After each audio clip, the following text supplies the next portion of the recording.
one day, my cousin Jonathan, he just came in the house and I was playing a video game and he was like, "You getting weak." The Weber State men's basketball team is having a great season. Star player Damian Lilliard is leading the team. Mark Purser caught up with Damian and has more. This is where Damian Lillard can be seen most days after practice, shooting free throws to polish up his game. But the Big Sky leading scorer hasn't always had such dedication. It was one day, my cousin Jonathan, he just came in the house and I was playing a video game and he was like, "You getting weak." And then ever since that day, I was just like, I don't want to hear that no more. So ever since that day, I just been pushing myself to get better every day. Coach Ray has also seen Damian turn his weaknesses into strengths through hard work.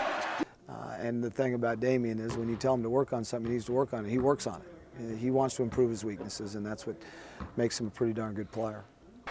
Damian's leadership on the court is obvious. However, off the court, his fellow teammates say he leads by example. Dame's real quiet about it. He leads by example, and he's good at it. Like, everyone catches on. Damian's hard work has paid off. He leads the league in scoring and has helped the Wildcats to a 9-2 record in conference. Mark Purser, Weber State Sports. Lillard and company have a tough task coming up this weekend. They will face the court against NAU. Although NAU is in the middle of the conference standings, they are not to be taken lightly. This has the potential to be a trip-up game and a showdown looming Saturday against Northern Colorado. The Bears are sitting in second place in the Big Sky, right behind the Cats. The Cats will look to avenge an earlier season loss in Greeley. The winner of the game will be in control of conference and the rights to host the Big Sky tournament. Can Weber's track and field team be stopped? Well, after this weekend, it doesn't look that way. After some encouraging words from the coaches, the track and field team showed up to compete at the Mountain State Games. Kyle Cocaine was there to report on the action. We got better, and that's what we're trying to do, is each meet get a little bit better. And last week, I think we got more than a little bit better. And get better they did. With a total of 41 seasonal best and 12 more Big Sky qualifying marks, the Cats proved to the conference that they will be a force to be reckoned with at the Big Sky Championship meet.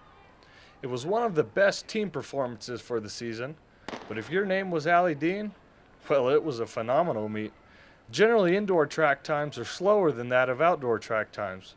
Allie threw that thought out the window as she posted a lifetime best in the 400, which bested her outdoor lifetime best.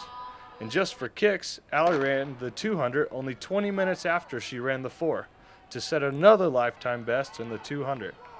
Oh, and did I mention she won both?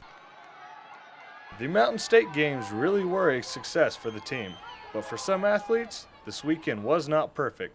Tyler McBee, one of Weber's top 60-meter hurdlers, is ready to put this past weekend out of his mind and break through in Montana this weekend. The 60 hurdles, I plan to run well. Been in a little slump. Been running a consistent 8-point floor, which is kind of frustrating me, but hopefully I can break through that. The distance team also had some big breakthroughs last week.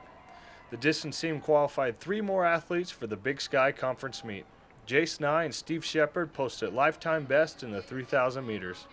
With more lifetime best and conference qualifying marks, the Cats are feeling that they are right on track to be a top team at the championships. I believe that we're an elite top 1-2 teams. If the Cats can keep it up, then they just might prove to be elite. Kyle Cocaine, Weber State Sports. After Montana, the Cats have one more meet before the conference championships.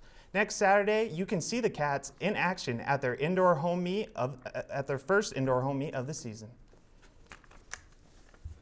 Bad day for the Lady Cats on the courts. The Wildcats fell one more time this season, this time against Utah State, leaving them at 1-5. The Lady Cats believed it was going to be a close match. Sadly, their confidence was not on the courts. Weber State was swept, losing 7 out of 7 matches. The Lady Cats were sent home with plenty of questions. Their next match will be home against North Dakota, a team they have never played before.